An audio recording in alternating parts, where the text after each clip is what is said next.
gracias, oh Dios Todopoderoso, por todas las bendiciones que tú nos das día a día, Señor. Empezando la mañana, Señor, cuando abrimos nuestros ojos, Señor, oh Dios, te damos gracias, Señor, por permitírnoslo. También igualmente, Señor, llevar a cabo, Señor, esta clase, Señor, que es una gran bendición para todos nosotros, Señor.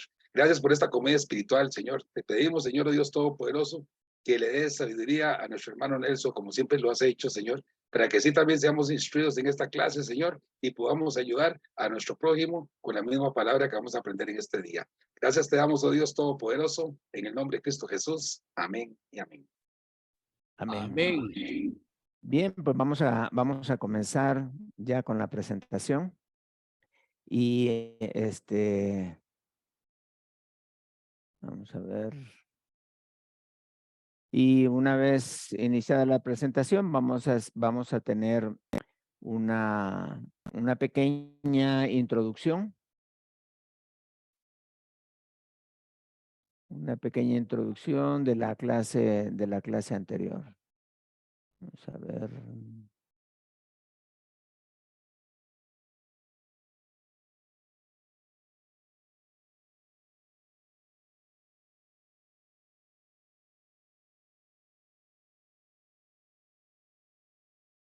Pues el tema, exactamente aquí está. Ok, entonces, vamos a hacer un repaso rapidito de la clase pasada.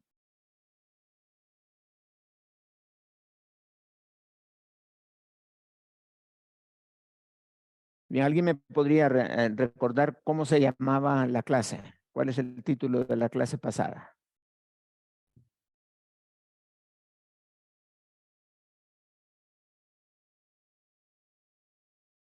Si alguien lo recuerda, pueden decirlo. Pueden revisar sus materiales también, abrir su... Jesús pide que le sigan a él. Ok. Jesús pide que le sigan a él. Y para poder seguir a Jesús, aprendemos sobre lo que era el seguir a Jesús. Entonces, vimos algunas características de una persona que no está siguiendo a Jesús, sino que está inactivo, es una persona que prácticamente, como hablábamos, salió de Egipto, pero no ha entrado a la tierra prometida. Se quedó allí en el medio, en el desierto, y todavía está viviendo una vida sin el poder del Espíritu Santo. Entonces, ¿se acuerdan algunas características de estas personas? Vimos 5 características. ¿Alguien recuerda alguna de esas?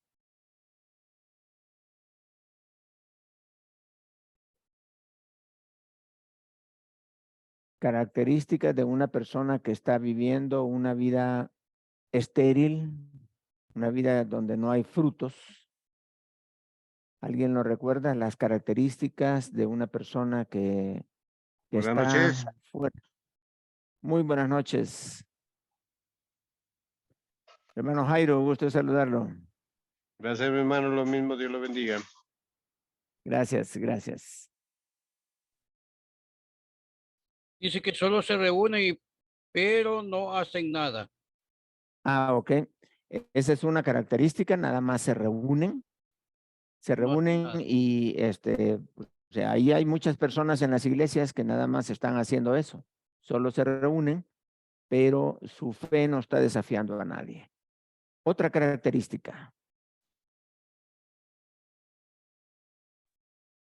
No hay frutos. No hay frutos en su vida, exacto. Cuando fueron a pescar, no pescaron nada y el Señor los confronta con su fruto y les pregunta, ¿tenéis algo de comer? Y ellos dijeron que no tenían. ¿Alguna otra característica? Hay mucho activismo y no tiene su vida espiritual. Ok, el activismo. El hacer algo en la iglesia no resuelve tu vida espiritual, no mejora tu comunión con Dios. El hacer cosas, el participar, el hacer actividad dentro de la iglesia, eso no mejora tu vida espiritual. A estas personas que tienen su vida que inclusive que no pueden reconocer la voz de Dios, a estas personas Dios les hace una invitación. ¿Qué invitación les hace el Señor Jesucristo a estas personas que no andan cerca del Señor? Que tome su cruz cada día. Ok, que muy bien, por ahí vamos, por ahí Que lo vamos. sigan, que lo sigan. Ajá, pero hay una invitación especial que les hace Venid y a ellos. comed. Venid y comer, exactamente. Esa es la invitación que aparece ahí en Juan 21:12. Sí. A ellos les dice, venid, comed, o sea, vengan, tengan comunión conmigo. Yo quiero estar con ustedes. Y una vez que están allí, el Señor les hace a las personas que están ya en comunión con Dios, Dios les hace otra invitación. ¿Cuál es la otra invitación? Sígueme. Antes Pastorear a las ovejas. Pastorear mis ovejas. Ajá, exacto. En otras palabras, exacto, muy bien. En otras palabras, es que sirva en la iglesia, que sirva en el ministerio, que sirva en el reino, que esté. Ahora sí, el Señor le dice, mira, como tú estás bien conmigo, tenemos buena comunión contigo, ahora yo quiero que como tú, hayan otras personas también que quieren estar en buena comunión con Dios. Entonces, yo quiero que sirvas, te voy a poner a servir, a ministrar, a ayudar a otras personas. Por eso les dice, pastorea mis ovejas. Allí la base, la clave para servir al Señor, una palabra que el Señor la repite varias veces ahí. ¿Cuál es la clave para servir al Señor? ¿Cuál será la que se la preguntó a Pedro varias veces? Que si lo amaba. Que si lo amaba, Me exacto. amas, me amas. La clave es amar a Dios. Si vas a servir en el ministerio, si vas a colaborar en algo, asegúrate de que lo vas a hacer por amor de Dios. Eso es muy importante. Ahora, si tú estás en buena comunión con Dios, le estás sirviendo al Señor, ayudando a otros hermanos, ahora el Señor te hace una última invitación. Y ahora sí, como decía el hermano Marcos, es sígueme. Ahora dice sígueme, o sea, ya estás haciendo bien las cosas, no quites tus ojos del maestro. Sigue a Jesús, porque el hacer el ministerio no es fácil.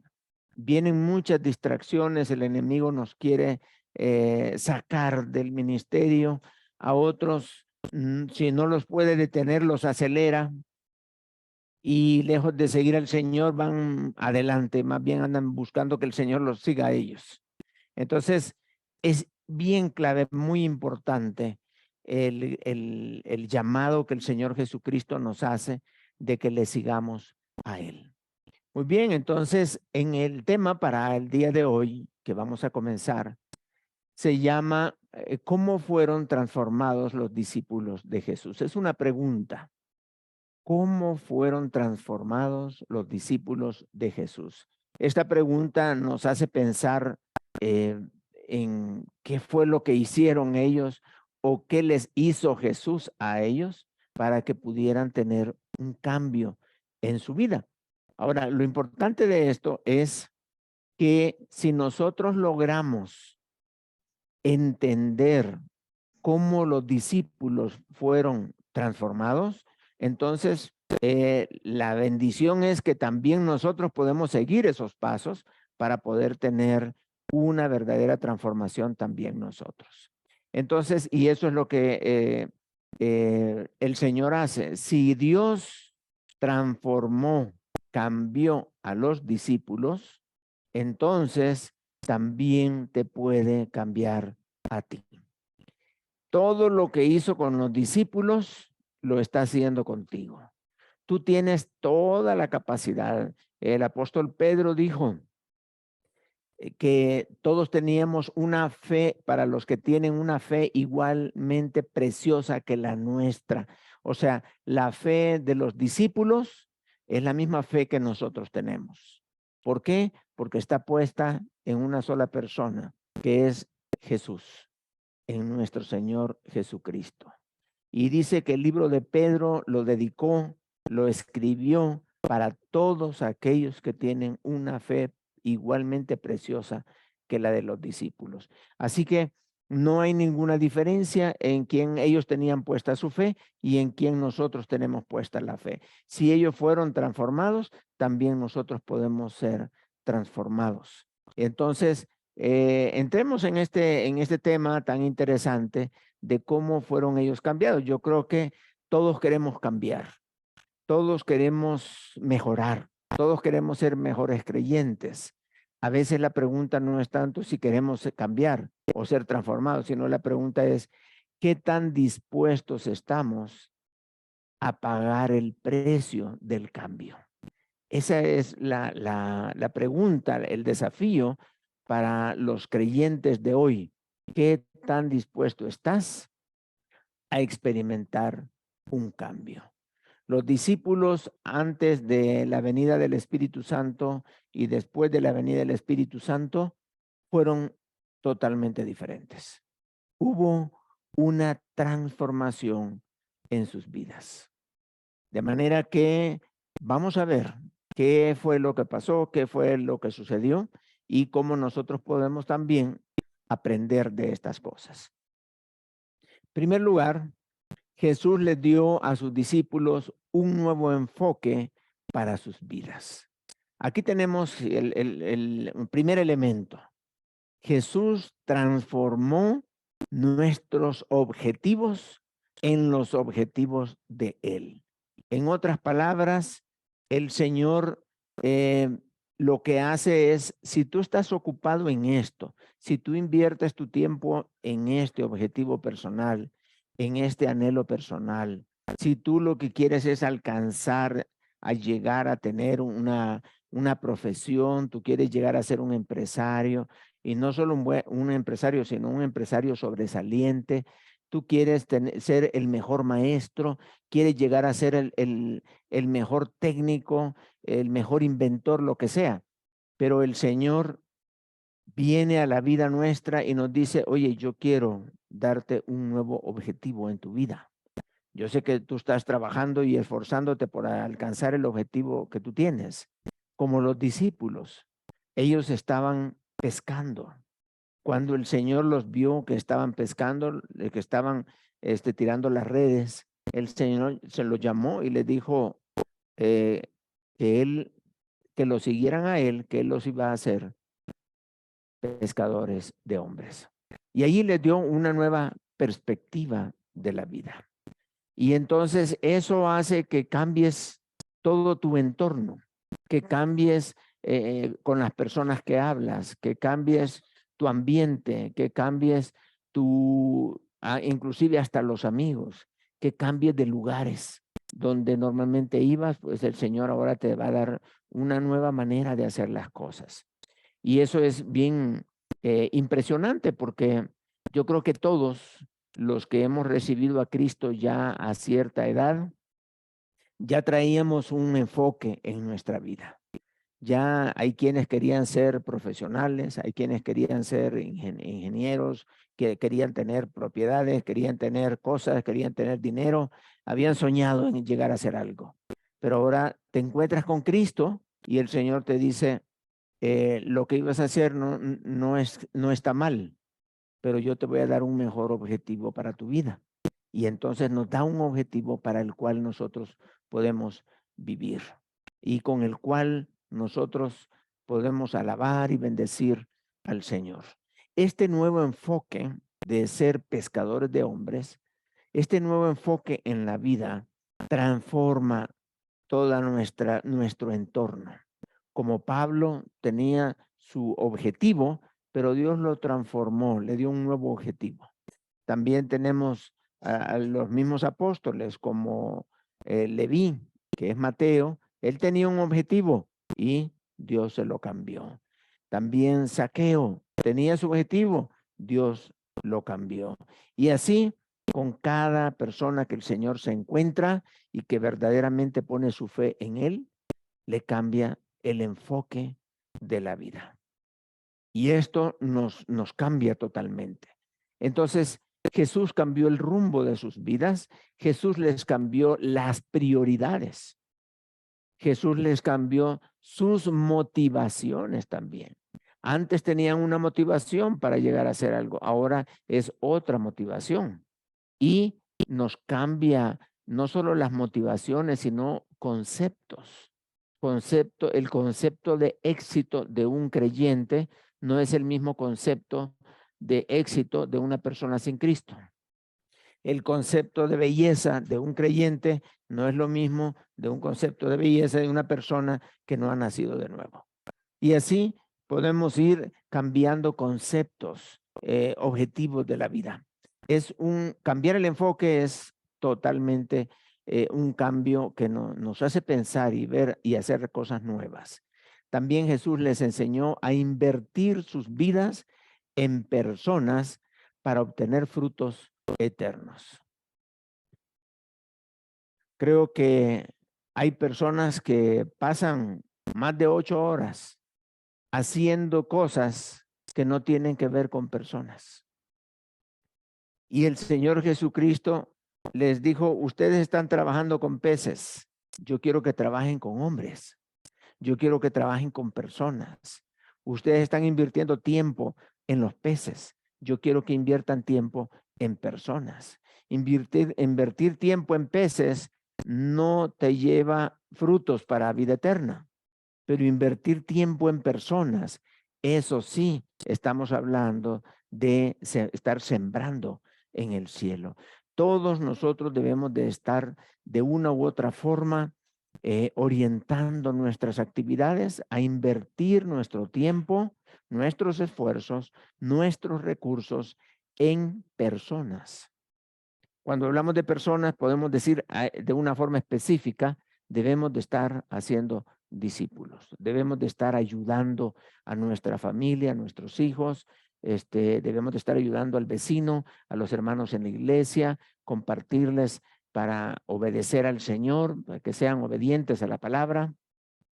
En fin, nosotros debemos de invertir tiempo para compartir el evangelio y tiempo para edificar al creyente. Y nuestra vida debe de estar en función de invertir tiempo en personas. Estos 4 elementos fueron cambiados por nuestro Señor. Y esto cambia también nuestras cosas que hacemos, nuestro universo de actividades cambia. Aunque yo esté en el mismo trabajo, la perspectiva cambia. Aunque yo esté en el mismo lugar donde me encontró Jesús, la perspectiva cambia también. Y eso es lo que el Señor hizo. En primer lugar, les cambió el enfoque de su vida. En segundo lugar, el Señor hizo un cambio. Y este cambio ya no fue un cambio de enfoque externo de hacia dónde vamos, sino fue un cambio interno. El Señor cambió de los discípulos, les cambió su corazón. Él les hizo en su corazón, en su espíritu, les dio la regeneración. El cambio de los discípulos lo podemos ver completo cuando vino el Espíritu Santo. Y es por eso que menciono acá el Espíritu Santo, porque el Espíritu Santo hizo una obra de regeneración en nuestras vidas. A veces nosotros no usamos esta palabra porque hablamos de otras palabras quizás un poco más sociables entre los cristianos, más entendibles. Pero la regeneración, aparece la palabra en la Biblia y es una palabra que todos deberíamos de conocer porque es lo primero que el Espíritu Santo hizo en nuestro ser cuando nosotros le invitamos. ¿Qué significa la palabra regeneración o qué es la regeneración? Bueno, podemos decir que la regeneración es la obra, vean qué interesante, de Dios. No es la obra del hombre o el esfuerzo humano, no, es la obra de Dios en la que da nueva vida espiritual al que cree en Él. O sea, la regeneración, estamos hablando de nacer espiritualmente. La regeneración habla de obtener vida. Ahora, es interesante porque si Él me da vida es porque yo no tenía vida antes.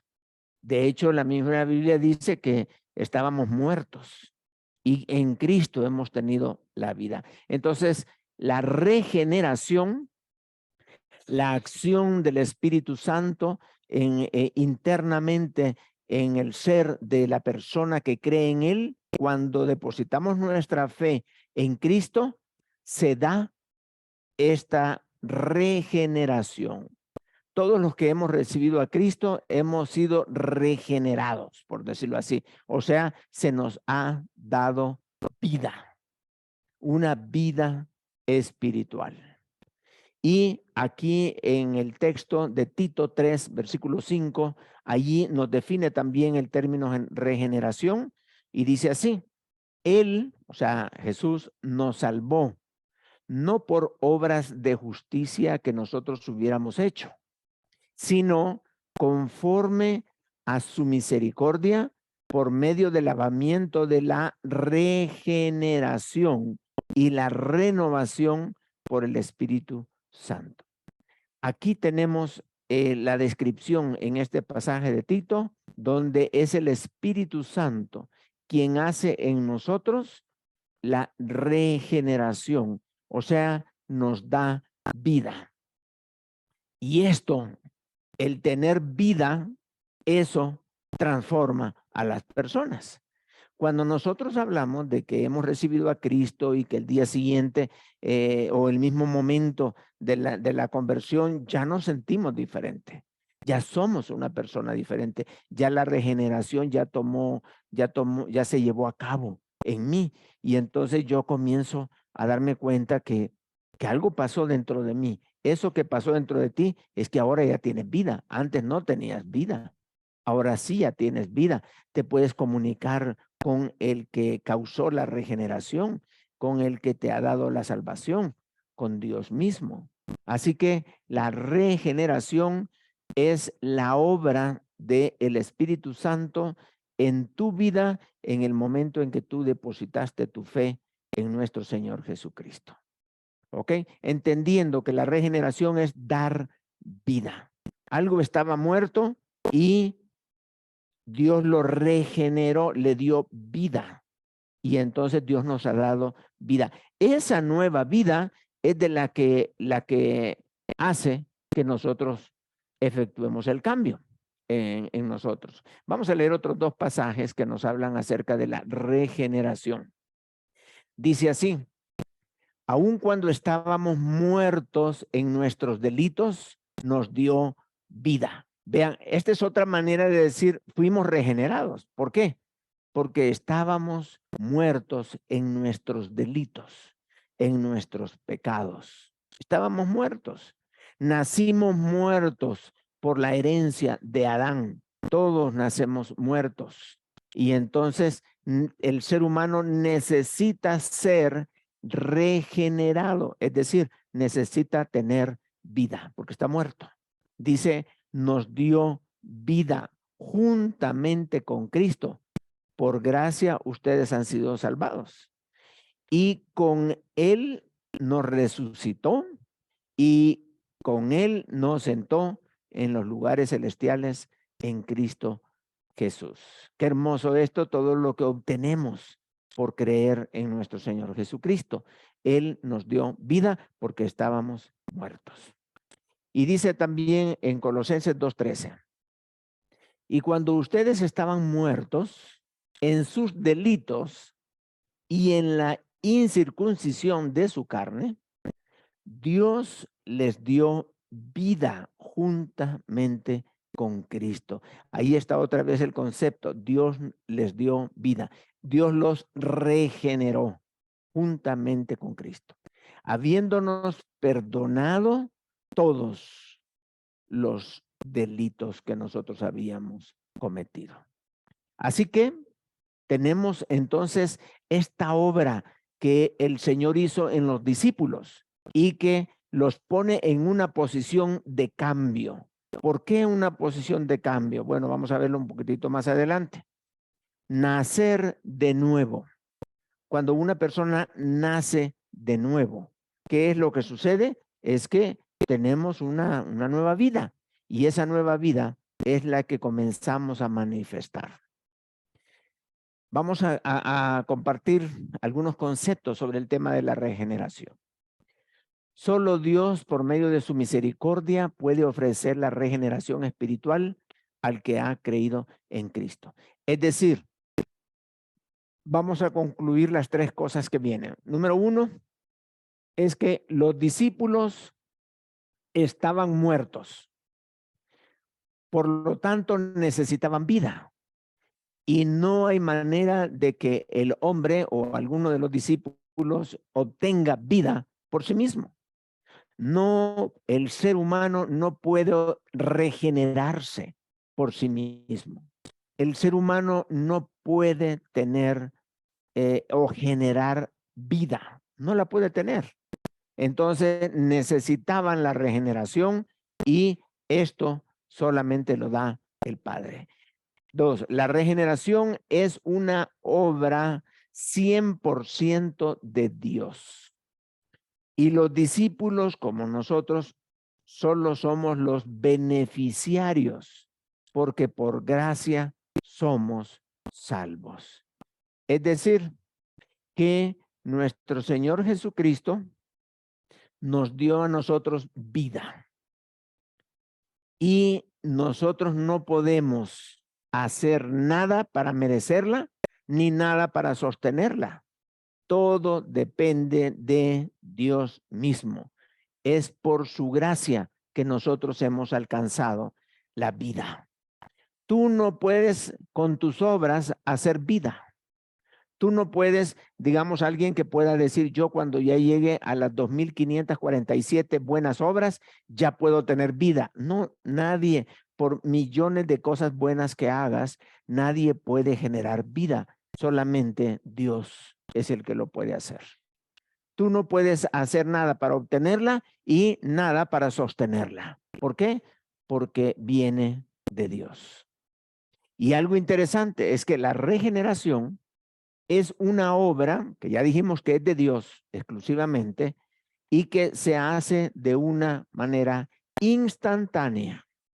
La regeneración es como hablábamos la semana pasada o la antepasada, que la regeneración es como la salvación del espíritu, es la misma, o es como la salvación del cuerpo, que es en un abrir y cerrar de ojos que el ser humano alcanza la regeneración. O sea, Dios te da vida. Es como Dios te da aliento de vida. Dios sopla y da aliento de vida. Y una vez Dios sopló ese aliento de vida en el ser humano nace de nuevo. Y los discípulos nacieron de nuevo.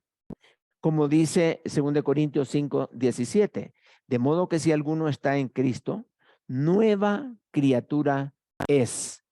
Ahí está, regeneración, un nuevo nacimiento. Las cosas viejas pasaron y aquí todas son hechas nuevas. Justamente esto es lo que pasa en la vida o lo que pasó en la vida de los discípulos, y esto no es ajeno a nosotros como creyentes, como hijos de Dios. Nosotros también hemos sido regenerados. También nosotros hemos sido, se nos ha dado vida, porque cuando llegamos a Cristo llegamos sin vida espiritual y Él nos dio vida. Él nos regeneró por la obra del Espíritu Santo. Entonces, con estos conceptos ya podemos decir que deberíamos nosotros de ser agradecidos, porque Dios en su sola voluntad, porque Él quiso, como dice la Biblia, por medio de su beneplácito, Él quiso que nosotros naciéramos de nuevo. Él quiso darte a ti y a mí vida. Y ahora nosotros tenemos vida espiritual. Antes no la teníamos, porque es el Espíritu Santo de Dios en nosotros que nos ha dado esta vida espiritual. Entonces, ya vimos, les cambió el enfoque, pero en segundo lugar, los regeneró, les dio vida. Eso significa que para poder efectuar el cambio, no va a echar mano del muerto que tenía antes, sino del nuevo ser, de la nueva persona que está. De ahí va a echar mano para efectuar los cambios en nuestra vida. No necesitamos nada del viejo hombre para agradar a Dios. ¿Por qué? Porque todo viene incorporado ya en la nueva vida, en la nueva naturaleza. Entonces, esto es impresionante porque muchos creyentes quieren vivir la vida espiritual, pero en la carne, con los esfuerzos de la carne, con la disciplina personal, con su propia voluntad, por ser buena gente, por llegar a alcanzar un nivel de humanista, como humanista, pensando que yo tengo cosas buenas dentro de mí, pensando que el ser humano en sí es bueno. Todo eso realmente estamos diciendo que el muerto es bueno, que el muerto tenía cualidades excelentes, pero el muerto no tiene nada bueno. Dijo Pablo, miserable de mí, ¿quién me librará de este cuerpo de muerte?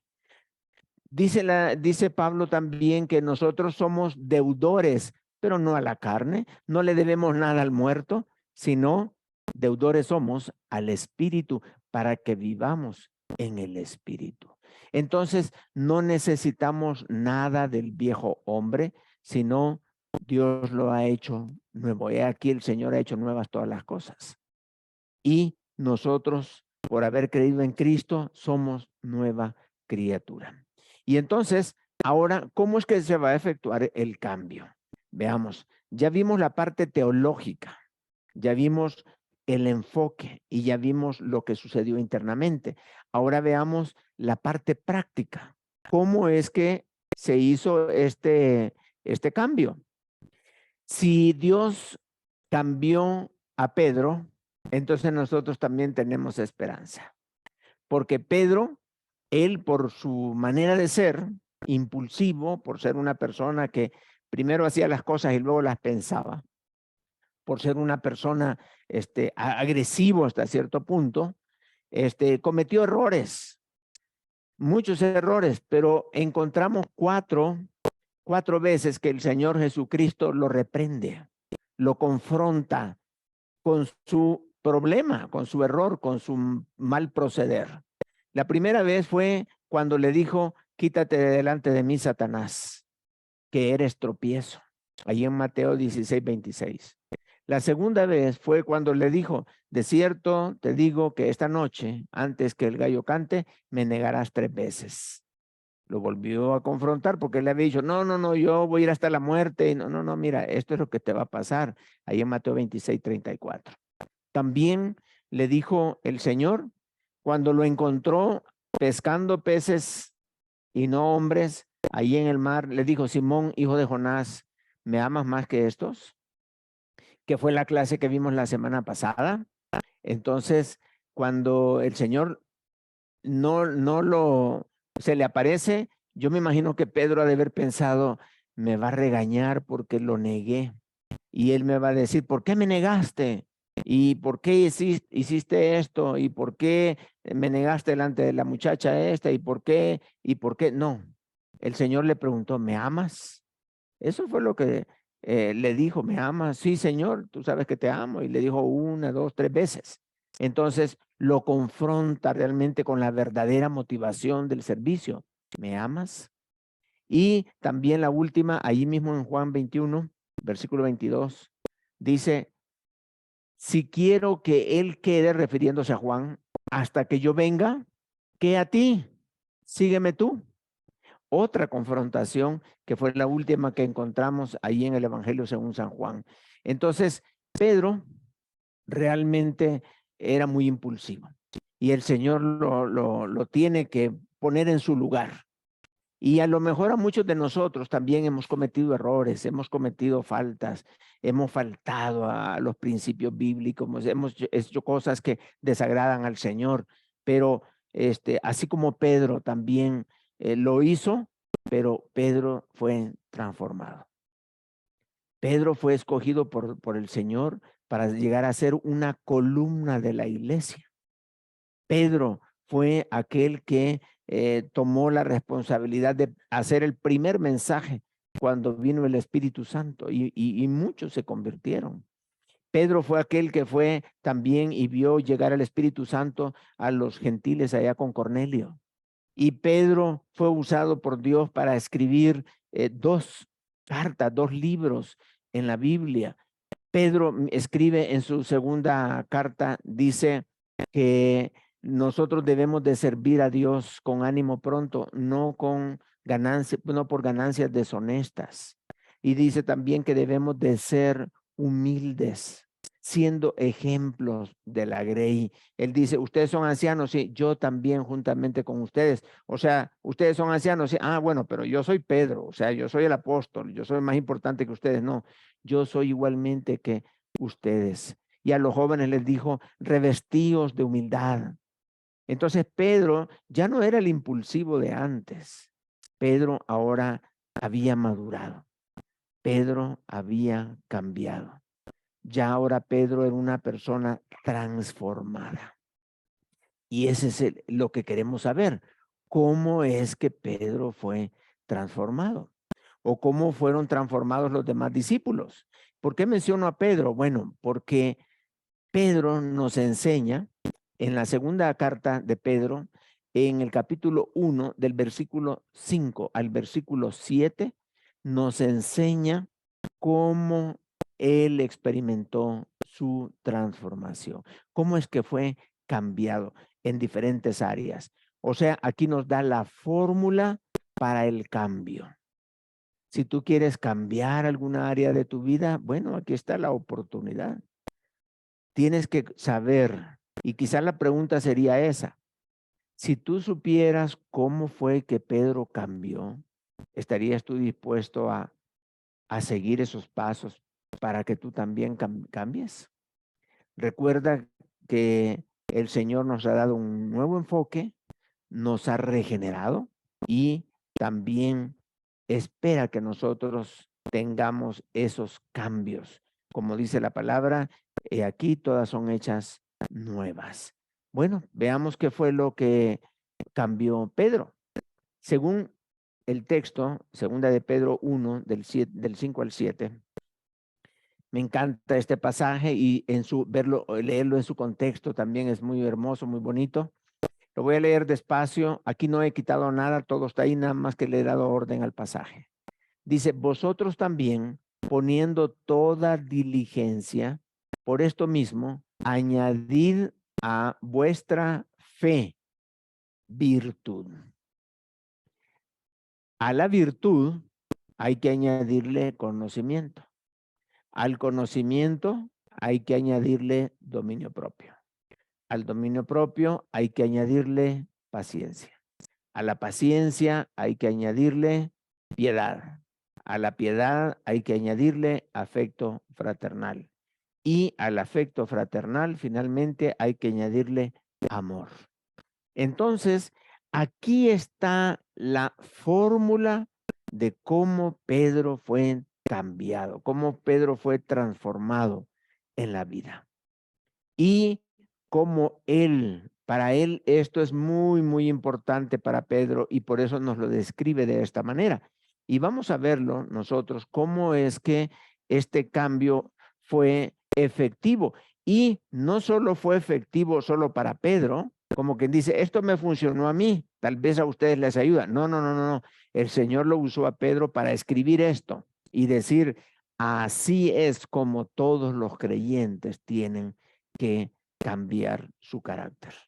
Dios espera que nosotros modifiquemos y abandonemos la vieja naturaleza, al viejo hombre, y que nos revistamos del nuevo hombre que está creado según Dios en santidad y lavado con la sangre de nuestro Señor Jesucristo y también formado con la verdad de la palabra de Dios. Entonces, si estás dispuesto a entrar en este cambio, pues vamos a ver Vamos a explicar parte por parte cómo es que esto se lleva a cabo. Muy bien, vamos a verlo a través de una imagen. Aquí tenemos vamos a regresar y vamos a ver que ¿cuántos elementos son? La fe, 1, la virtud, 2, conocimiento, 3, dominio propio, 4, paciencia, 5, piedad, 6, afecto fraternal, 7 y amor, 8. Justamente aquí lo tenemos, 8 escalones, 1, 2, 3, 4, 5, 6, 7 y 8. Ahí están los 8 escalones. Así que vamos a ver entonces cómo es que Pedro nos está dando esta explicación. Veamos, primeramente dice, añadid a vuestra fe virtud. Quiere decir la base. Lo primero que tenemos que hacer es la fe.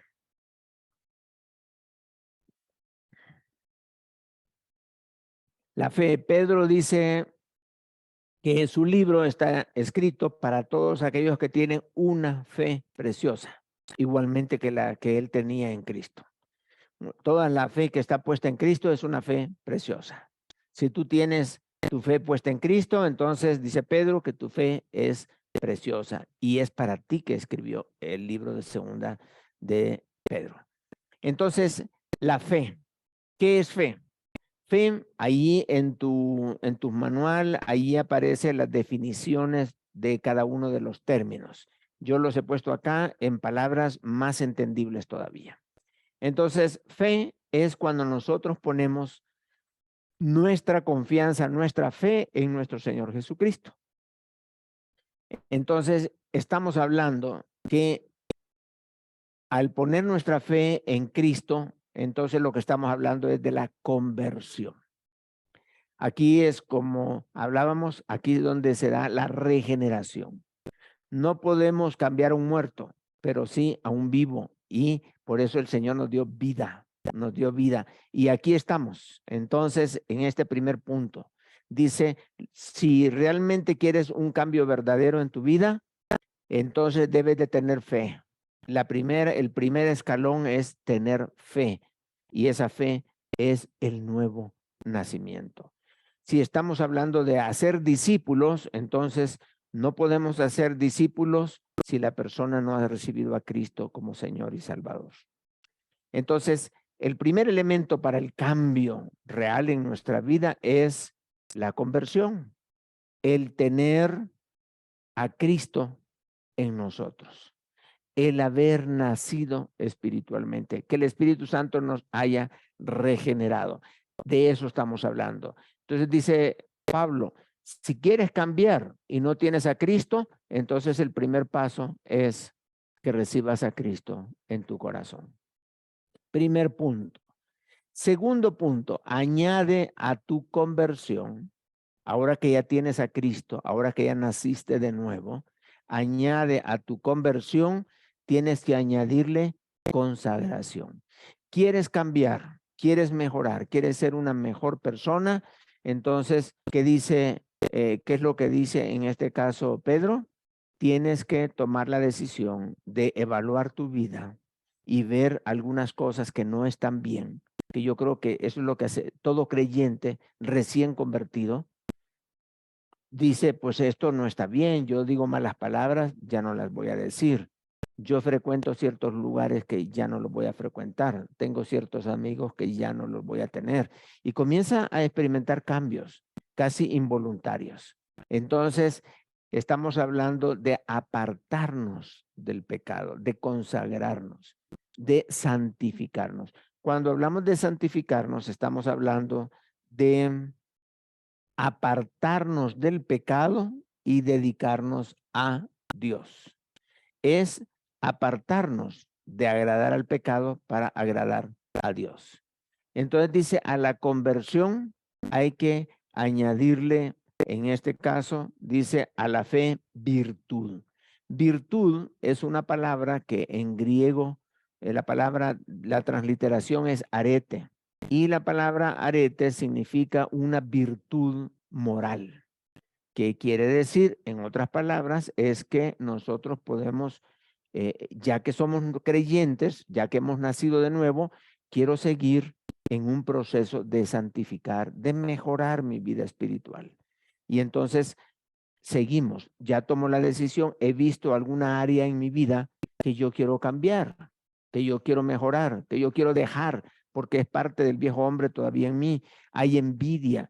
Hay cristianos que llevan años y todavía llevan la envidia. Hay cristianos que ya llevan años y todavía andan arrastrando allí el orgullo, la vanagloria. Y son cosas que debimos haber dejado en nuestro tiempo de conversión, cuando recién comenzamos. Pero pues nunca es tarde, ya podemos decir, ok, yo detecto esta área en mi vida y yo quiero cambiarla. Ya no quiero ser una persona avara, yo quiero ser una persona generosa. Ya no quiero ser una persona insensible, duro de corazón, sino quiero ser una persona que tengo compasión de las personas, tengo misericordia de los demás. Entonces, quiero cambiar, quiero mejorar. Esto es, dice Pedro, la segunda cosa que tienes que hacer es detectar áreas en tu vida que no están bien y que le dices al Señor, Señor, yo quiero que quites esto de mí. Entonces, hay que añadir a la virtud conocimiento. ¿Qué está diciendo Pedro? Bueno, que si ya recibiste a Cristo en tu corazón, ya naciste de nuevo, ahora detectas áreas en tu vida que un creyente no las debería de tener. Y entonces dice, yo me quiero consagrar, yo quiero apartarme de estas cosas. Y entonces, ¿cómo te vas a apartar de estas cosas? ¿Qué vas a hacer? Bueno, vamos a la Biblia a ver qué dice la Biblia. Por eso dice, a la virtud hay que añadirle conocimiento. Y el conocimiento, la definición de conocimiento, que es gnosis, es la verdad espiritual, es decir, la Biblia, las escrituras, la palabra de Dios.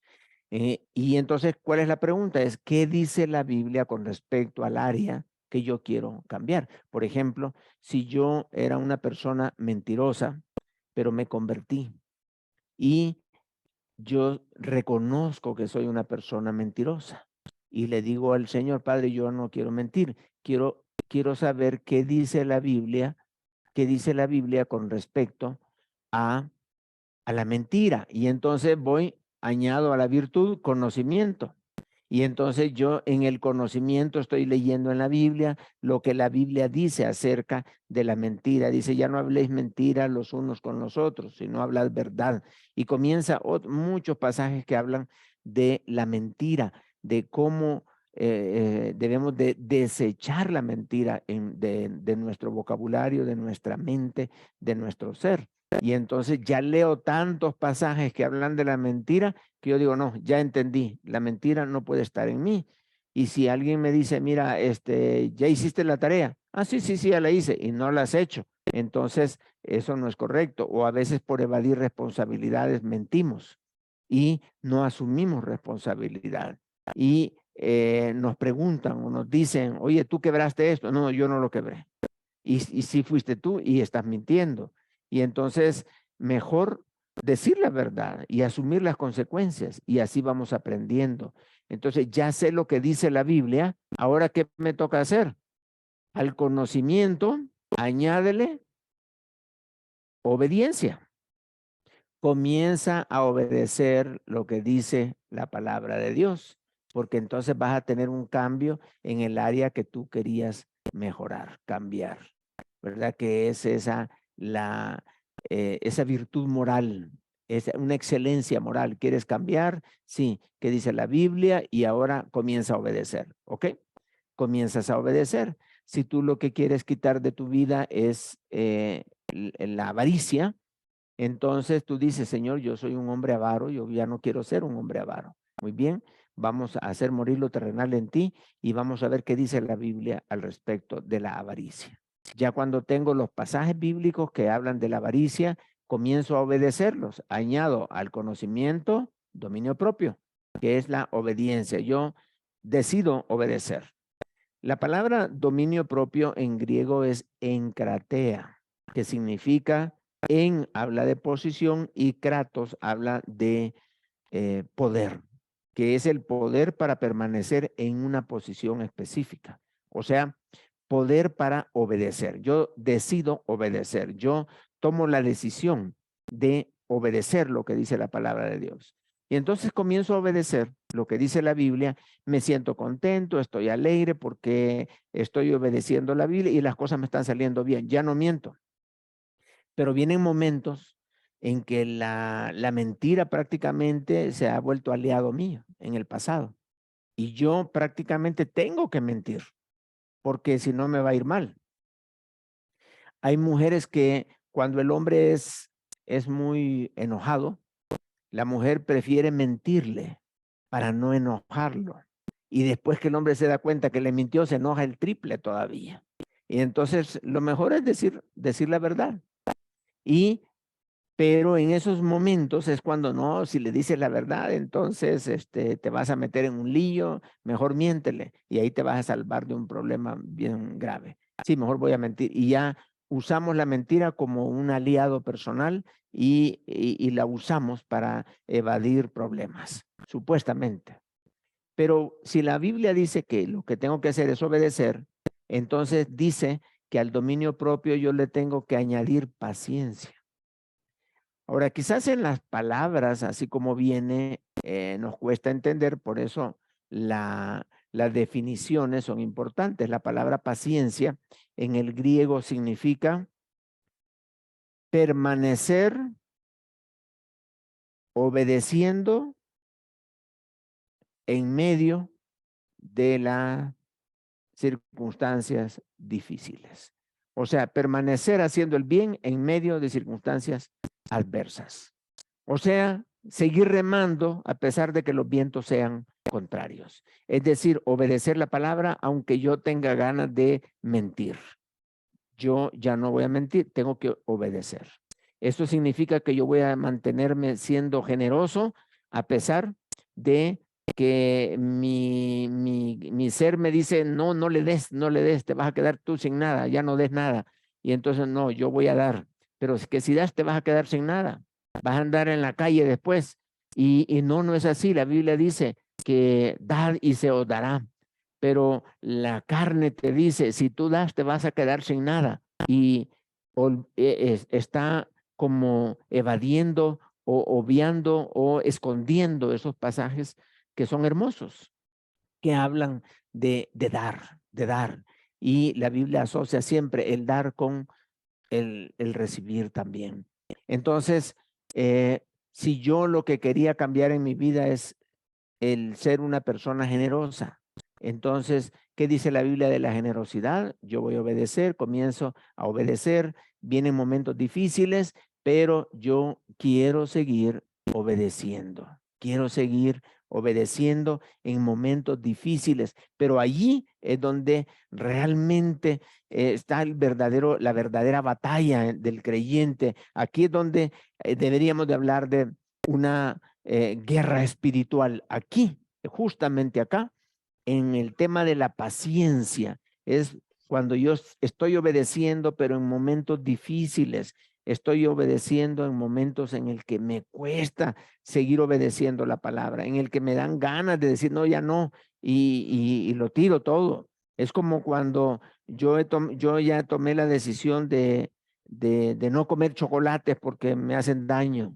Ah, ok, entonces ya digo, no voy a comer chocolates, ya no como chocolates. Pero la paciencia viene cuando me regalan chocolates y yo, tome, le regalamos un chocolate, ay, qué rico el chocolate. Y dice, bueno, yo no lo compré, pero me lo están regalando, entonces me lo voy a comer. No, aún así no te lo debes de comer, debes de mantenerte firme, firme. Es allí justamente donde la carne se está retorciendo, donde la carne está clamando para que le obedezcas.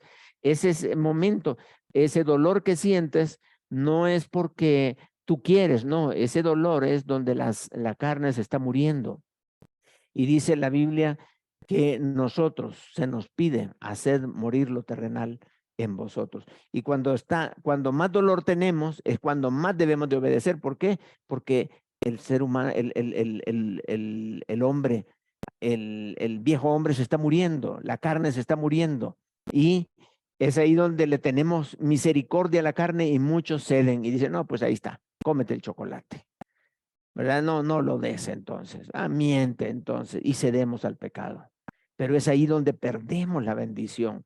Cuando más difícil se pone, es cuando más debemos de obedecer. Esa es la paciencia, paciencia. Paciencia, entonces, no es estar esperando que algo suceda en una oficina donde hay aire acondicionado y que tú estás en una sillita acolchonada, muy bonita, muy tranquilo. No, eso no es paciencia. Paciencia es perseverar en momentos y circunstancias difíciles. Cuando más difícil se te hace obedecer, es cuando debes de obedecer, porque allí es donde vale la pena, porque estás haciendo morir la carne en ti. Y una vez has logrado este nivel, este escalón, una vez has llegado aquí, prácticamente, como dice acá, se está efectuando el cambio del carácter. Aquí ya tu naturaleza está cediendo, estás haciendo morir lo terrenal en ti. De aquí para atrás es una batalla tremenda, pero aquí ya has ganado la batalla. Pero no significa que ya te vas a quedar ahí, sino que tienes que seguir adelante, dice Pedro. No, dice Pedro.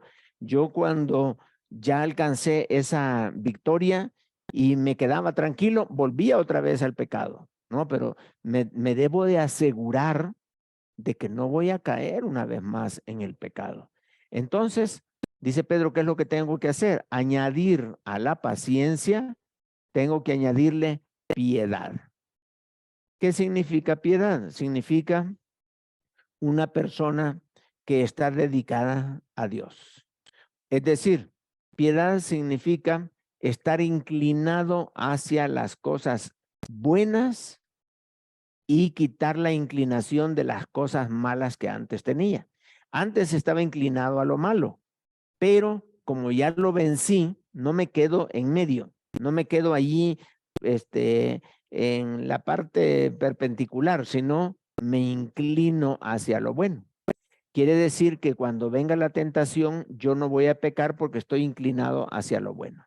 Se me va a hacer fácil decir no a la tentación porque estoy inclinado hacia lo bueno. Pero si estoy en el medio y me quedo ahí en la paciencia, ya con la victoria, y estoy perpendicular, cuando venga la tentación y el enemigo va a venir otra vez ahí a quererme hacer caer, entonces o puedo pecar o puede ser que no, depende de algunas cosas. Pero para no estar ahí dependiendo que sí ni no, mejor dice Pedro, inclínate hacia Dios, inclínate hacia lo bueno, que es muy difícil que estando inclinado hacia lo bueno, termines pecando. Es muy difícil. En otras palabras, la piedad es apartarte del pecado. La piedad es estar inclinado hacia Dios y no hacia la impiedad. Es una persona piadosa. ¿Qué significa entonces? Para hablar en términos más prácticos, es desarrollar temor de Dios. Temor de Dios es apartarse del mal. Y darle la espalda al pecado es piedad.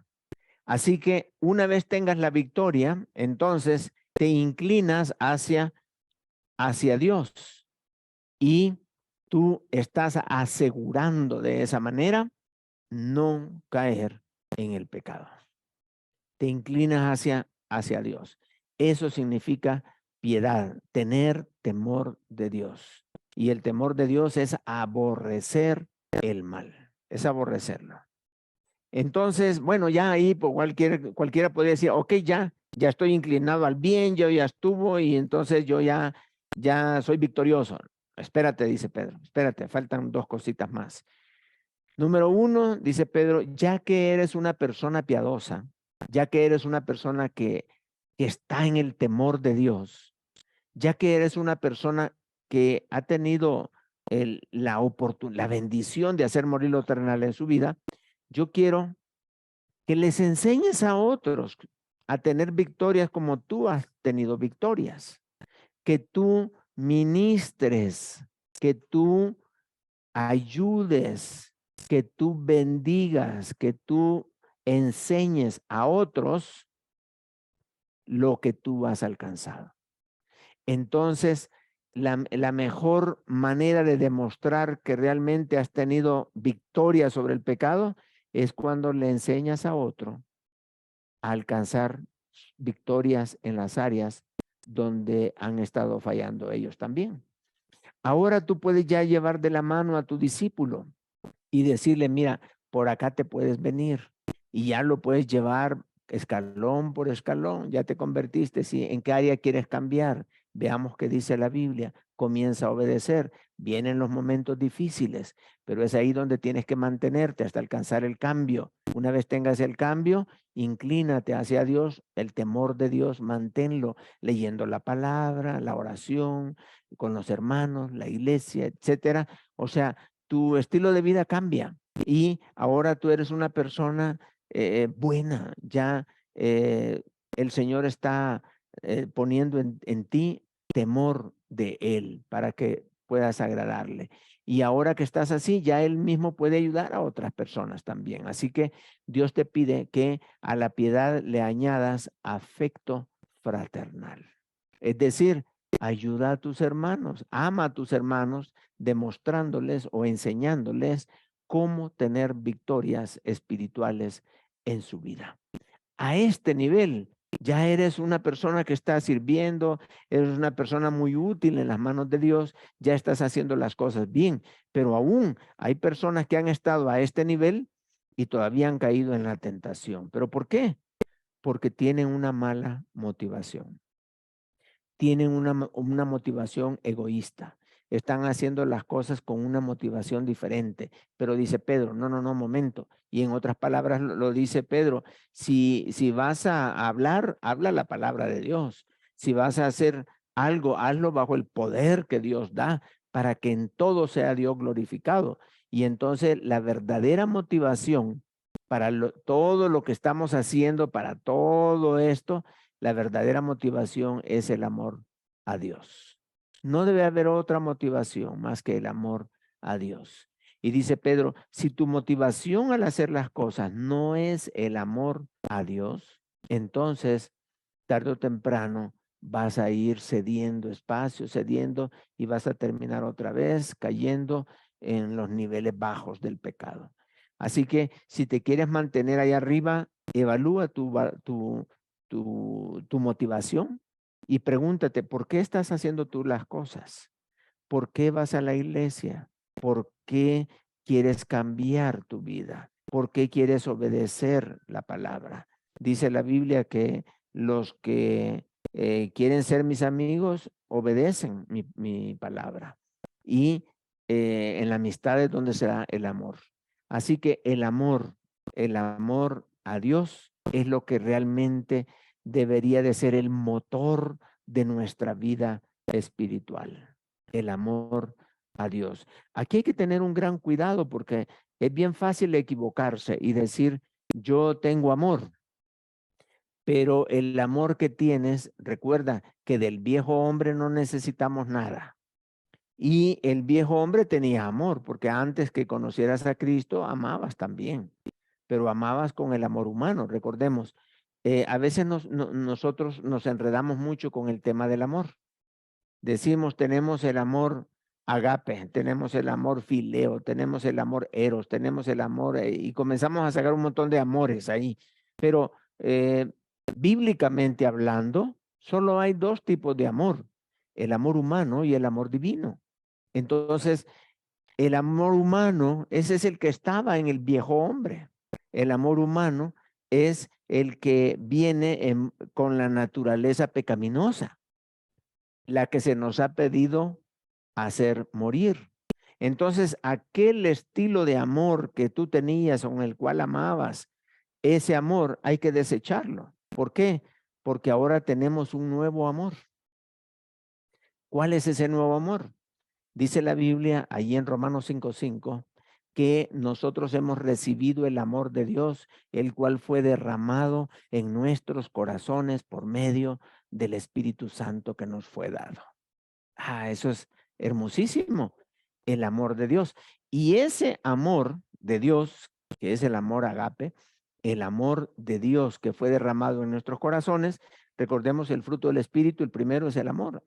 Amor, gozo, paz, paciencia, benignidad, bondad, fe, mansedumbre, templanza. El amor solo lo da el Espíritu Santo, no es el producto de la vieja naturaleza. Entonces la pregunta que debemos de hacernos es, ¿la motivación con que estás haciendo las cosas es con el amor humano o con el amor que el Espíritu Santo derramó en tu corazón? Y Pedro dice que el amor a Dios, ese amor que es el primer mandamiento y el segundo mandamiento, amar a Dios sobre todas las cosas, pero también amarnos, amar a los demás como a nosotros mismos. Estamos hablando del amor de Dios, no del amor humano. Entonces, cuando amamos con el amor de Dios, el Señor nos permite tener armonía horizontalmente con los hermanos y estamos en armonía verticalmente con el Señor, porque el amor de Dios, eso cubrirá multitud de problemas, multitud de faltas. Y eso nos permite a nosotros perdonar y seguir adelante, etcétera, etcétera. ¿Quieren saber más sobre el amor de Dios? Lee Corintios 13. Ahí están todas las características del amor de Dios. Pero acá dice Pedro, esta debe de ser la verdadera motivación que te hace cambiar en tu vida. Es el amor a Dios. Y entonces lo que tenemos ahora es un cambio en nuestra vida. Pero así como cambié en una área de mi vida, ahora yo quiero cambiar en otra área de mi vida. Y entro en un proceso de cambios de mi carácter. Ahora cambié que fue fácil, ahora agarro uno un poco más difícil y así voy cambiando y cambiando y ya no voy a ser el mismo de hace años cuando yo recibí al Señor y ahora yo no soy el mismo porque he cambiado mucho. He subido estas gradas muchas veces y he vuelto a subirlas en otra área y así voy transformando nuestra vida espiritual. Pero es muy triste que hay creyentes que ya llevan 10 años, 15 años, 20 años y siguen siendo los mismos. Esto es triste porque aquí Pedro nos está diciendo, oye, así es que puedes cambiar. Escoge una área, busca lo que dice la Biblia, comienza a obedecer, mantente firme en lo difícil y ten temor de Dios en esa área para no pecar. Bendice a tus hermanos, ayúdales a otros y que tu motivación sea el amar al Señor. Y así tú puedes pensar ahorita mismo, ¿cuál es el área de mi vida que yo quiero cambiar? ¿Cuál es el área de mi vida que yo quiero decirle al Señor Padre, cámbiame aquí? Muy bien, ve a la palabra, a ver qué dice la Biblia al respecto. Y una vez tengas esa información, ahora si tú no sabes cómo buscar en la Biblia lo que dice acerca del área que quieres cambiar, pide consejería. Un hermano espiritual te va a ayudar a buscar en la Biblia lo que dice para que tú puedas comenzar a obedecer. Y comienzas a obedecer y te mantiene firme a pesar de lo difícil hasta que obtengas un verdadero cambio.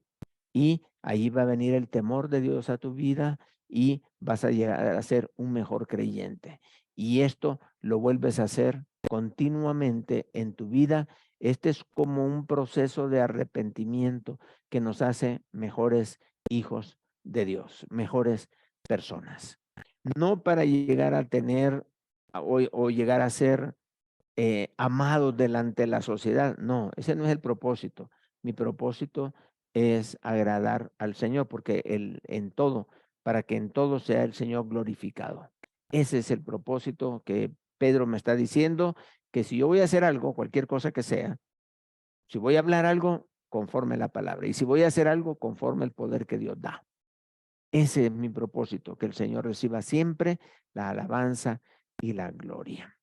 Muy bien, entonces, ese es el proceso que Pedro llevó para cambiar su vida. Ahora, la pregunta es, ¿estás tú listo para entrar en este proceso? Recuerda que cada vez que subimos y tenemos una victoria, tenemos coronas delante del Señor. Hay galardones, y los que hemos subido una y otra vez estos escalones para victorias, el Señor va a dar muchas bendiciones cuando nosotros lleguemos allá delante de su presencia. Así que yo te animo que así como los apóstoles fueron transformados, que también nosotros seamos transformados, porque el Señor les cambió totalmente la vida. Aquellos hombres fueron totalmente diferentes. Y también esto puede ser la historia tuya, como tú has logrado el cambio en tu vida. Bien, vamos a volver nuevamente a las imágenes, a las pantallitas. Y ahora entonces, si tú tienes una pregunta o algún comentario, recuerda, el tema es cómo el Señor transformó la vida de los apóstoles. Y así también nosotros podemos cambiar, ser transformados. Entonces, hermana Bernardina, tienes un comentario. Puede abrir su micrófono, hermana, para poder compartir. Estábamos, sí, bendiciones. Gracias, hermana. El proceso que se hace, ¿verdad? Sí, Y sí. en un momento de oración, era como muy, como que si estuviera, ¿cómo decirlo? Cuando te están como regañando que no hiciste bien algo. Sí. Cuando una reprensión. Yo así sentí Sí, que sí, sí. en el tiempo de la oración. Y Sí, sí. llegó la palabra tan fuerte y decía, antes que la piedad está el respeto. Y yo me quedé, se me quedó esa frase porque la escuché tan clarita y dije, me golpeó donde más me dolía. Dije, el respeto, ¿qué es el respeto? Y digo, ¿qué es la piedad? Y aquí dice que la piedad es la persona que está dedicada a Dios. Sí. Porque yo antes piedad pensaba que era portarse bien con los demás. Nada más eso pensaba, pero no había pensado, no sabía que era la relación con Dios. Con Dios, exacto. Sí, Y sí. dice, antes de la piedad está el respeto. Entonces, antes de llegar a Dios, tengo que respetarlo a Él o a los demás o a mí, o no supe, quería un consejo, a ver qué me dice. Sí, No, es ese una respeto. frase muy fuerte. Sí, sí, claro, sí. Pero fíjate qué interesante, porque te ubicas en los escalones, te ubicas ya bien arriba, en ese escalón donde estamos hablando de añadir a la piedad afecto fraternal. Sí, y entonces la piedad misma también se puede definir como temor de Dios, ¿verdad? El temor de Dios es, yo no quiero hacer algo que ofenda a mi Señor, yo no quiero hacer nada de eso, entonces mejor me aparto del pecado. Eso es respeto a la santidad de Dios, es respetar al Señor. Y me gusta eso, esa idea, porque como tú dices, el Señor te dio esa palabra de piedad, porque justamente es como inclinarte hacia Dios y estar en comunión con Dios. Y Entonces, sí fue palabra de Dios. sí, porque es el texto mismo, ¿verdad? De lo que hemos estado hablando, justamente. Sí. Sí. Pues algo te está diciendo el Señor, ¿verdad? En esa área, pues adelante, adelante. Qué bueno, gracias que nos lo comparte, Bernardina. Gracias. Excelente. Vamos con el hermano Simón Ardila. Adelante, mi hermanito. Gracias, hermana Buenas noches, Bernardina. pastor. Sí, Bendiciones, ¿cómo hermano. están ustedes? Gracias al Señor, muy bien, hermanito. Contentos ahí de Sí, compartir. sí, interesante porque, mira, las transformaciones, como hablan, son variables, son cambiantes en todas las personas, ¿no? Fíjate, estamos Sí, hablando ahorita de la transformación que sufrió Pedro, el cambio, o sea, completamente, pero si vamos a la Biblia, recordemos también lo que le pasó a Juan y a Santiago. Jesús los llamaba hijos del trueno, Boanerges, porque tenían un temperamento fuerte, vivían con un temperamento y fuerte carácter. Y fíjese lo que hicieron ellos después. Las epístolas que dejaron, pues la de Juan habla del amor constantemente, una persona que no tenía nada, no sabía nada de lo del amor. Y Santiago habla de fe, de paciencia. Fíjate que él cita una cita donde dice que sabiendo que la prueba de vuestra fe produce paciencia.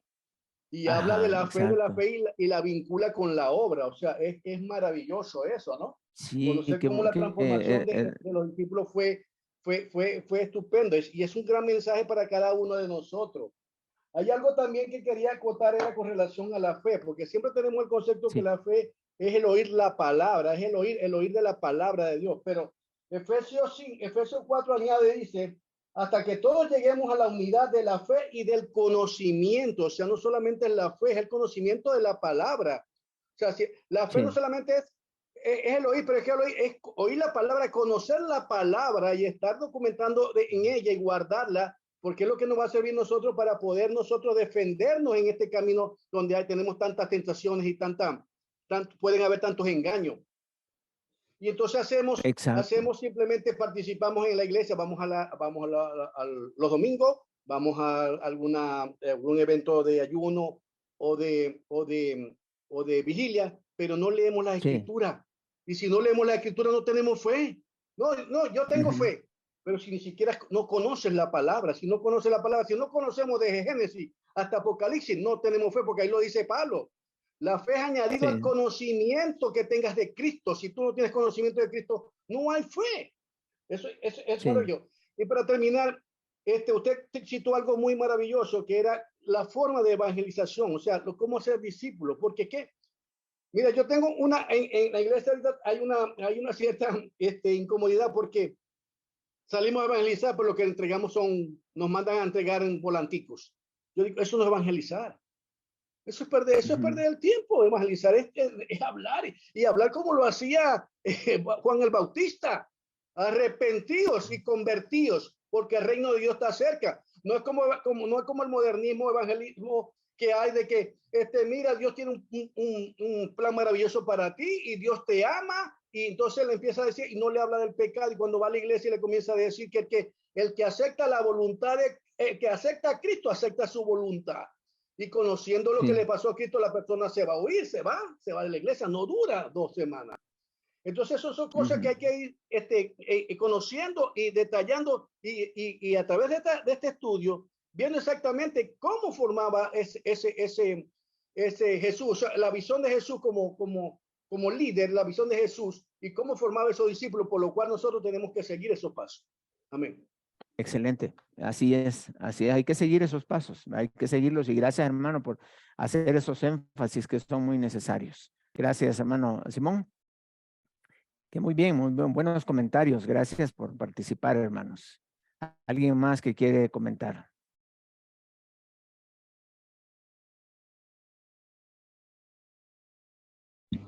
Buenas noches, hermano.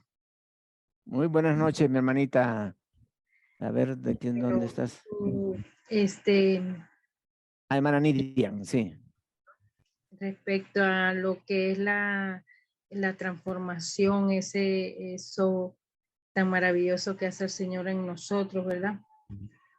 Podemos estudiar que se produce en el momento que nos arrepentimos de nuestros pecados y que volvemos al Señor Jesucristo. En Mateo 3, Mateo 3, 2 dice que arrepentíos, y déjenme buscarlo por aquí. Dice, y diciendo, arrepentíos porque el reino de los cielos se ha acercado. Entonces podemos ver que todo esto pasa cuando nosotros realmente reconocemos que somos pecadores, que necesitamos arrepentirnos de nuestro pecado, y que es el Señor el que va a hacer en nosotros. A veces cometemos el error cuando llegan personas nuevas a la iglesia, que creemos y queremos nosotros mismos hacer que ellos puedan entender y cambiar, cuando es el Señor el que hace ese proceso, cuando es Dios, cuando nosotros nos permitimos que Él sea el que trabaje en nosotros y haya ese cambio. Así pasó con Pedro, hasta que él no se dio de cuenta que era Dios el que iba a ser en él y él se, como dice, se despojó del hombre, se despojó de mi yo, el Señor no hizo la transformación en Pedro. Sí, excelente, hermana. Muchas gracias. Yo creo que allí eso es lo que usted dice. A veces nosotros vivimos el cambio, pero no sabíamos cómo era, ¿verdad? Pero ahora sí ya podemos ver paso a paso cómo es. Pero qué interesante, a veces el cambio se puede hacer aún sin saber cómo es el proceso, pero como el que lo hace es el Espíritu Santo, entonces Él sabe cómo hacerlo. Uno solo va experimentando el cambio, pero en llegar a entender de que no es la fuerza de la carne la que va a cambiar, va a hacer el cambio, sino es el Espíritu Santo de Dios en nosotros, ¿verdad? Es solo depositar nuestra confianza en Él. Nidian, excelente comentario, te agradezco mucho y eso es muy bueno, para saber que esto no es el esfuerzo humano, sino es el poder del Espíritu Santo, la gracia, Señor, actuando en nosotros. Muy bien, gracias. Gracias. Hermano Marcos Conde, adelante.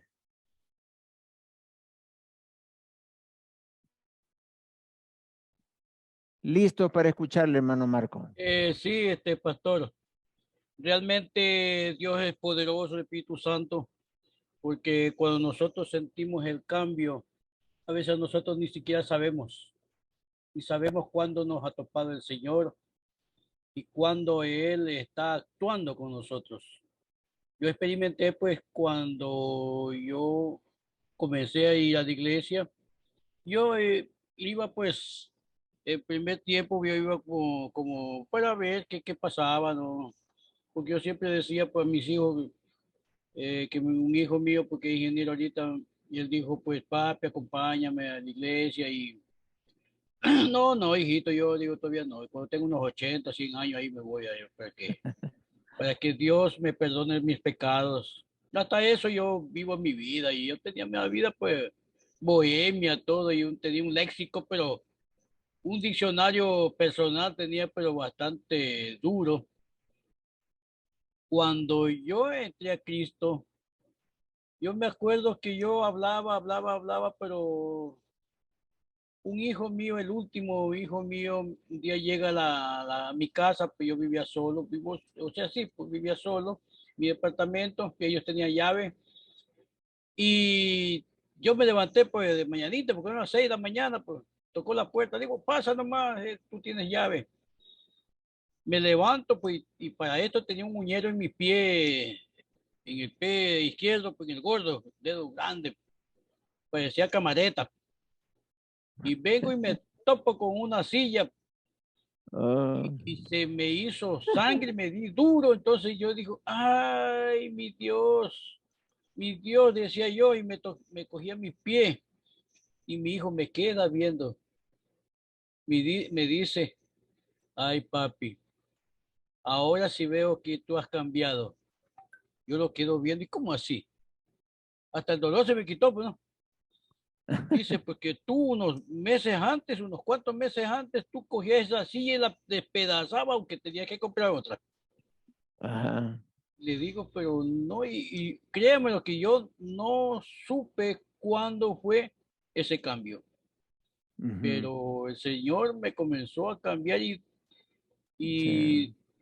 me olvidé de esas palabras, malas palabras que tenía como para hablar, porque un día él mismo me dice, papi, ¿por qué cuando conversas tú no dejas de insultar?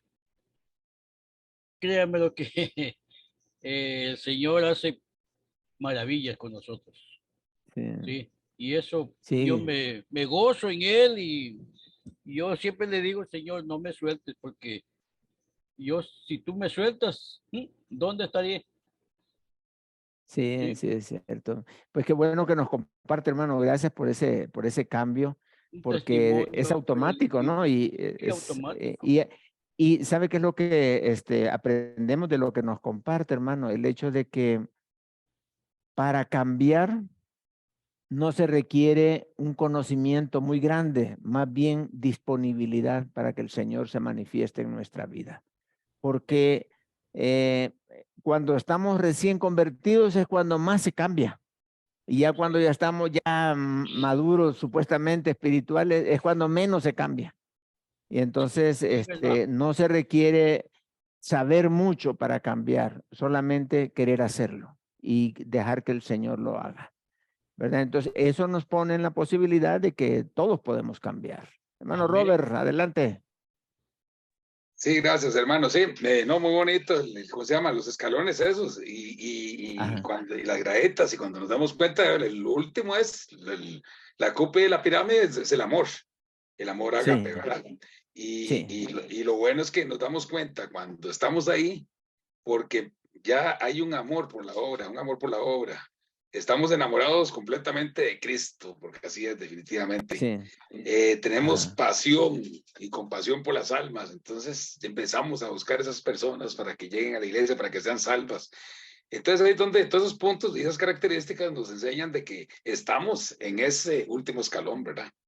Eso es lo que quería agregar. Sí, así es. Así es, debe cultivar el amor del Señor en nuestra vida. Permitir que el Espíritu Santo lo deje fluir con toda libertad. Muy bien, excelente. ¿Alguien más que quiera compartir? Yo. Sí, adelante, Emma. Yo lo que he entendido es que la regeneración es instantánea, es en el momento que yo acepto a Cristo como mi Salvador. Después viene el tema del crecimiento espiritual, o sea, la santificación, que eso es progresiva. A medida uno va obedeciendo la palabra y la pongo por obra. La voy practicando la palabra, entonces voy en ese progresando, y ahí eso es ya la santificación o crecimiento espiritual, así he entendido yo, y así es. Excelente, así es, exacto. Sí, a veces podemos confundir la regeneración como que si fuera un proceso, pero es un evento, nada más, es algo puntual, pero el proceso de santificación es hasta que Cristo venga. Mientras estemos sobre la carne, vamos a seguir en este proceso. Así como Dios le prometió a Moisés un día que iba a erradicar a Amalek del todo de la tierra, o sea, lo iba a eliminar por completo.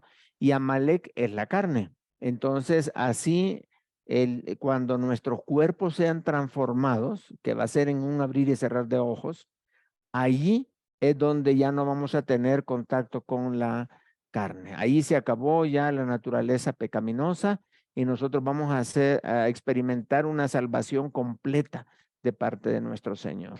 Entonces es exactamente así, Emma, como lo describes.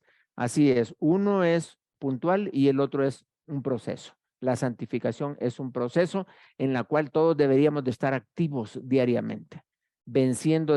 Nuestra conversación debería ser, ¿cuál pecado estás venciendo ahora? Ah, no, yo voy con este, no, ese fue el de la semana pasada mío, ya lo vencí, ahora vamos con uno nuevo. Ahí todos deberíamos de estar trabajando en esto. Gracias. Bien, vamos a orar, hermanos, entonces, y vamos a pedirle a Ara, no sé si está Ara o Samuel allí, que si nos pueden dirigir en oración para finalizar la clase, por favor. Amén. Amén. Adelante, Ara. Bendito Señor, te damos gracias en esta hora por la enseñanza que hemos recibido, bendito Padre, que llegue a nuestros pensamientos y a nuestro corazón y poderlo llevar a práctica. Te damos gracias por el día, Señor, porque hasta aquí nos has sustentado, porque no nos ha hecho nada, no nos ha hecho falta nada. Te pido por la vida de cada uno de mis hermanos que están en esta clase y los que no pudieron estar, Señor, que tú sigas llevando la palabra de distintas maneras a sus vidas, Señor, y que podamos ser luz en medio de la oscuridad ahora que hay tanta necesidad, Señor, de todo lo que se está viendo, Señor. Queremos agradarte cada día, Señor, que encuentres esa gracia en nosotros para servirte. Así te damos gracias en esta hora, Padre, Hijo y Espíritu Santo. Amén. Amén. Muchas gracias, Sara. Y recuerden, la próxima semana vamos a tener nuestra última clase de esta materia y luego vamos a entrar en un descanso. Pero la próxima reunión, el próximo jueves, vamos a tener clase y ahí les vamos a enviar su material también para que lo puedan tener completo. Y al terminar todas las clases, si alguien quiere el material todo completo, porque yo lo voy modificando y arreglándolo, si alguien quiere el material y la presentación, pues con mucho gusto se la podemos hacer llegar, nada más la puede solicitar. Puede ser en el chat, ahí solamente la solicitas y la hermana Silvia te la va a hacer llegar. Así que bueno, muchas gracias hermanos, cada uno de ustedes. Vamos a tomar una foto.